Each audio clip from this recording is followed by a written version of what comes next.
Hola, bienvenidos a Podcast Unillanos, el podcast de la Academia. Hoy nos acompaña la doctora Elizabeth Casallas Forero, docente de la Facultad de Ciencias Humanas y de la Educación. Y bueno, vamos a tocar un tema muy cercano a ella, no solamente desde lo académico, sino también desde lo personal. Profe Elizabeth o doctora Elizabeth, ¿cómo prefiere que le diga? Profe Elizabeth, gracias. Profe, bienvenida a Podcast Unillanos. Años de conocernos, años de conocer esa lucha de la cual vamos a hablar y de la cual yo sé que usted se siente muy orgullosa y la llena de muchísimo sentimiento. Bueno, muchísimas gracias por la invitación y claro que sí, hablar de la comunidad sorda me llena de sentimientos, de amor, de pasión y de vulnerabilidad. Y bueno, aquí estamos. Profe, vámonos al principio. ¿Cómo usted es la mami de un egresado, la mamá de un egresado de acá de la universidad, creo, es del primer egresado de la facultad, del programa de educación física, pero fue la intérprete del primer egresado de la universidad? Cuéntenos un poco sobre eso. Bueno, una experiencia bastante significativa por el cúmulo de luchas que hay allí por vivir. Sí, claro, empezamos, la primera experiencia que tiene la Universidad de Los Llanos fue con Ramiro Andrés Meléndez Burgos, un egresado del programa Licenciatura en Educación Infantil. Puedo decir que la universidad hoy se ha transformado de una manera increíble. Pues en esa época, ingresar con Ramiro pues requería hacer uso de algunas normativas, de algunos derechos legales para poder acceder a la educación. Cuando se logra, pues llego a la universidad asumiendo el rol de intérprete de lengua de señas colombiana y sensibilizando en ese mismo rol a los docentes para reconocer de una manera diferente la sordera, más allá de una enfermedad, más allá de una carga más en el salón, y más bien sensibilizarlos con formas de enseñar, metodologías, formas de reconocer al sujeto para que él pudiera estar en la universidad aprendiendo, interactuando. También tuvo la oportunidad de estar con una intérprete maravillosa, Paola Sánchez Abella, quien lo acompañó en el proceso y con ellos pues apoyamos que él lograra, y con unos profesores muy receptivos, muy flexibles frente a los procesos de formación, que Ramiro finalmente se egresara como licenciado. Entonces es el primer licenciado del programa de licenciatura en educación infantil. Y el primero en la universidad. Y el primero en la Universidad de Los Llanos, sí señor. Profe, la historia remonta un poco más atrás y es cuando nace Cristian. Cristian es su hijo. Sí, claro. Sí, ¿cómo, digámoslo de cierta manera, cómo afrontar que su hijo es sordo? ¿Cómo llegar a esa comunidad a la que usted llega? Digamos que empoderarse de eso, porque lo hablamos extra micrófonos. Las mamás son las que se empoderan de esos hijos, a veces con discapacidad, diversidad, hoy en día se llama diversidad funcional, ya sea sordo, ciego o con algún otro tipo de diversidad. ¿Cómo hacer para llegar a ese mundo? ¿Cómo fue esa etapa? Bueno, pues yo pienso que igual que todas las mamás, todas las familias se atraviesan por 4 etapas absolutamente difíciles. La aceptación, la negación, pero realmente nunca las atravesamos en su totalidad por la sociedad en la que vivimos. Asumir la discapacidad requiere retos mancomunados en la familia, en la escuela y en la sociedad. Retos en las que incluso actualmente con tantos avances que hemos tenido en materia de inclusión, no son posibles cruzar. Tenemos muchas barreras, existen muchas brechas todavía políticas, ideológicas, económicas, entre otras, que no permiten que estas personas interactúen de una manera independiente, autónoma. No reconocemos que también son personas productivas para un país, que tienen derecho a soñar. Vivir esta etapa fue duro. Luchar contra la ciencia médica porque no te dan esperanzas, tu hijo es excluido desde el momento que lo ven con una barrera social, ya sea discapacidad física, mental, cognitiva, en todas sus variables. Entonces lo primero que te enseñan cuando tienes un hijo es: tu hijo no sirve. Ay, pobrecita. Y luchar contra ese pobrecita, más todos los elementos sociales, es un reto que necesita mucha seguridad, hermanos, de mucha berraquera, sobre todo de conocer quién es nuestro hijo. Profe, usted me hablaba que para cuando nace Cristian, más o menos cuando él empieza su niñez, estaba prohibido la lengua de señas. Ajá. ¿Cómo fue esa transición de la prohibición, después adaptarlo, el niño, digamos, sordo, usted enseñándole lengua de señas obviamente para una comunicación? pero cuando realmente se llega al colegio le dicen, no, hey, no se puede comunicar de esa manera. Bien, él nace precisamente en el periodo cuando la lengua de señas era prohibida en Colombia. Los niños sordos eran oralizados en las instituciones para monjas, instituciones religiosas. Entonces, yo afortunada de la vida, bendecida, logro un cupo para mi hijo en el Instituto Nacional para Sordos, y pues allí era el único lugar donde los niños interactúan con modelos lingüísticos sordos, pero en algunos momentos cuando se hacía lengua de señas, pues como no era bien vista, porque los niños eran vistos como monos, se hacían monerías, entonces esto socialmente no era aceptado. Entonces empezamos a aprender lengua de señas así por debajo de manera clandestina, y cuando ya en el 2004 en un proyecto con Colin Grefford para que la lengua de señas fuera reconocida por Colombia, pues es aprobado con el gobierno de Andrés Pastrana Borrero. Entonces, bueno, la lengua de señas colombiana empieza ya a surgir en las instituciones educativas. Vemos específicamente en el Instituto Nacional para Sordos esos modelos lingüísticos a través de los cuales los niños adquirían la identidad lingüística, la identidad cultural, autonomía y otras cosas, pues que hoy en día se le agradecen, y particularmente pues al Instituto Nacional para Sordos, y es allí donde con los sordos, antes de estar aprendiendo clandestinamente, pues me vuelvo más segura en la adquisición de la lengua de señas, y empezamos ya con otras experiencias de aprendizaje y enseñanza con los sordos de la lengua de señas. ¿De ahí ya llega acá a Villavicencio? De ahí sí pasan algunos años, pasan 5 años, mi hijo entra a estudiar al Instituto Nacional desde los 7 meses, en un programa donde a los padres de familia nos enseñaban lengua de señas. Entonces, claro, nuestros hijos iban creciendo a la par en su lengua, en su contexto. Y de ahí, pues ya este proceso termina, tengo que emigrar para Villavicencio, y aquí mi hijo entra a un colegio muy reconocido, con mucha experiencia para sordos, pero allí empieza a ser un modelo lingüístico también, pues porque la lengua de señas aquí... Hablábamos de eso, como de los regionalismos. Exacto, la lengua. Como habla el paisa, como habla el llanero, el rolo, más o menos. Exacto. Así, tenemos diferentes jerga, digámoslo así. Sí, señora, así es. Todos nos imaginamos, algunos nos imaginamos que la lengua de señas es mundial, que todos los sordos se entienden perfectamente, y no, la lengua de señas es regional, local, nacional, internacional. Aparte de que muchos pensamos que, hey, colóquele subtítulos que ahí entienden. No, y no es así. No es así, porque pues los códigos lingüísticos no son iguales en todas las regiones. Hay algunos que sí son diferentes, y se ha tratado de unificar la lengua, pero precisamente por eso que tú dices de los regionalismos ha sido imposible. Y cada uno defiende lo suyo, su identidad lingüística y demás.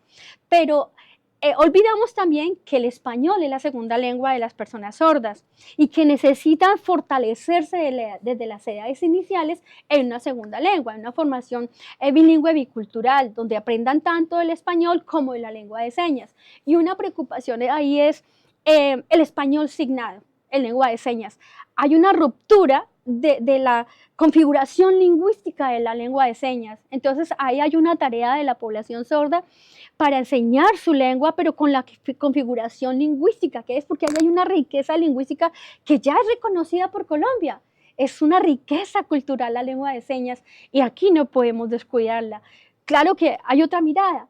Como no están los intérpretes, como nos falta formación en lengua de señas, entonces alguno aprende unas señitas y ya viene a ocupar un rol de intérprete, olvidando la riqueza de la lengua, y que podemos perfeccionarla mancomunadamente el sordo y el oyente para que esta no se pierda. Profe, pasan los años, más o menos 2015, ya usted es intérprete acá en la universidad, ingresa como docente ocasional. Sí, señor. Si no estoy mal, pero con usted también ingresa Cristian. No, Cristian ingresa en el 2015. Yo soy afortunada, gracias a Dios, y en el 2012 entro como docente ocasional, donde la universidad, con las oportunidades que tenemos los docentes de hacer proyección e investigación, empiezo a hacer con un grupo de profesionales de la universidad un programa denominado Programa de Fortalecimiento de Estrategias Pedagógicas para la Inclusión. Y es allí donde por 9 años, como grupo, desarrollamos diferentes estrategias para potencializar los procesos de inclusión en la Universidad de Los Llanos. Y la Facultad de Ciencias Humanas, en su reconocimiento en el 2016, crea con la resolución 048 el grupo ADIF, que es un grupo pues para precisamente acompañar procesos de inclusión y hacer algunas propuestas, no solamente para los jóvenes sordos, sino para otras comunidades con discapacidad y a nivel general de diversidad que tiene la universidad. ¿Cómo fue ese proceso suyo con Cristian acá en la universidad?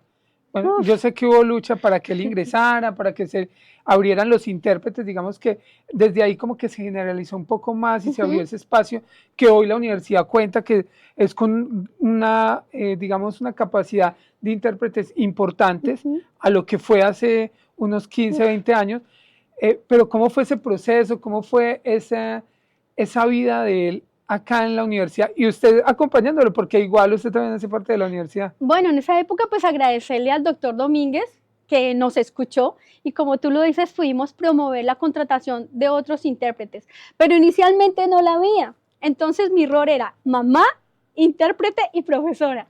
Entonces me tocaba decidir los tiempos en escoger algunas clases para ir a acompañar el proceso de interpretación para mi hijo, luego irme a dictar clase y era secretaria académica, entonces luego irme a hacer secretaria académica y en casa ser mamá para interpretarle a él todos los textos de las 11 hasta las 3 de la mañana y para que él pudiera empoderarse de su proceso académico. Ya más adelante pues se logra en esta misma administración la contratación de otros intérpretes, entonces yo ya dejo mi rol de intérprete mamá.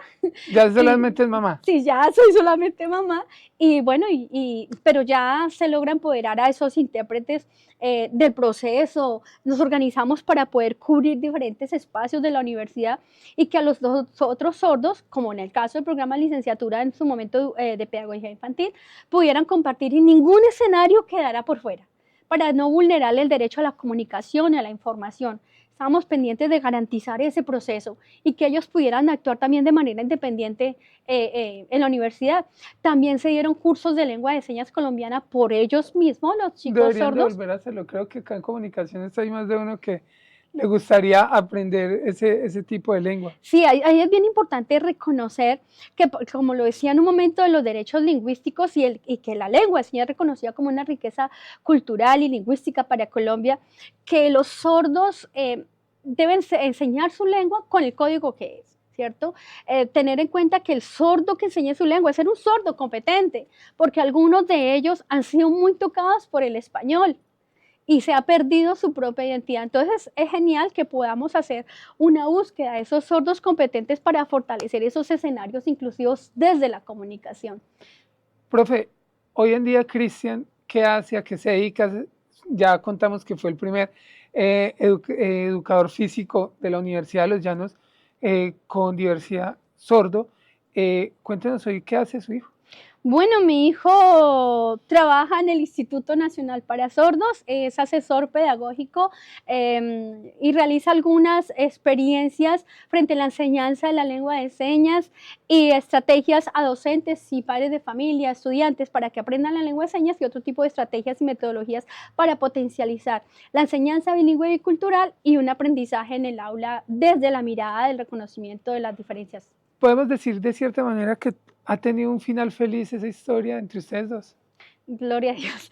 Y él ama su programa, siempre quiso ser educador físico, la universidad se lo permitió y siempre implementa durante sus procesos de capacitación lo que aprendió en su programa y lo ama y lo dice y se siente orgulloso. Y yo obviamente pues como mamá también me siento orgullosa de lo que él recibió en la universidad, en su casa. Antes de cerrar, digamos, este podcast, profe, yo sí quiero que usted nos deje, no sé, como unas palabras, tanto a los papás que tienen algún hijo con discapacidad y que sienten que no pueden, como a las personas convencionales que de cierta manera muchas veces como que estigmatizamos a esas personas que tienen una diversidad, que no son iguales a nosotros, pero que son tan competentes o más competentes que nosotros. Bueno, primero agradecerles porque visibilizar la sordera, que es este espacio precisamente, lo considero que estamos visibilizando la sordera, es una oportunidad para reconocer la diversidad humana, para reconocer la diversidad lingüística y cultural, para reconocer que los derechos de la persona sorda son iguales a los derechos de un sujeto común, que tenemos derecho a soñar, a la equidad, a la igualdad, para generar contextos de inclusión, que la inclusión no sea solo un discurso, sino una realidad. Y podemos decir que la Universidad ya nos ha dado grandes pasos para materializarlo.